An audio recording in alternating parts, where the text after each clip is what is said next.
काँग्रेस खासदार राहुल गांधींना 200 रुपयांचा दंड भरावा लागणार आहे। या क्षणाची महत्त्वाची बातमी आपण पाहतोय। लखनौ कोर्टाने हा दंड त्यांना ठोठावलेला आहे।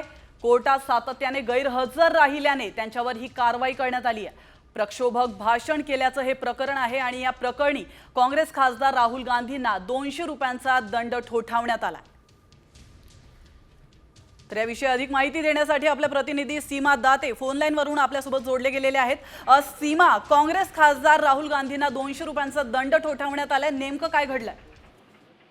नक्कीच प्राची, खरं तर गेले अनेक महिने आपण पाहतोय लखनौ कोर्टामध्ये राहुल गांधी यांच्या विरोधात सुनावणी जी आहे ती सुरू होती।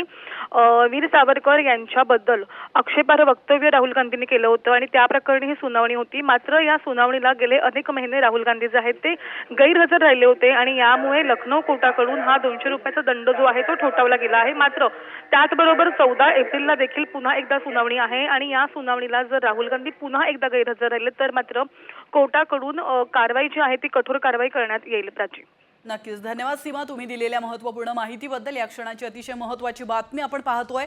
काँग्रेस खासदार राहुल गांधी यांना 200 रुपयांचा दंड ठोठावण्यात आलेला आहे। लखनौ कोर्टाने हा दंड ठोठावला।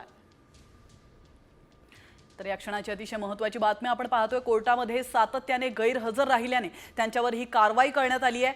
प्रक्षोभक भाषण केल्याचं हे प्रकरण आहे आणि या प्रकरणी सुनावणी दरम्यान राहुल गांधी हे कोर्टामध्ये हजर राहत नाहीयेत आणि त्या अनुषंगाने लखनौ कोर्टाने त्यांच्यावरती हा दंड ठोठावला।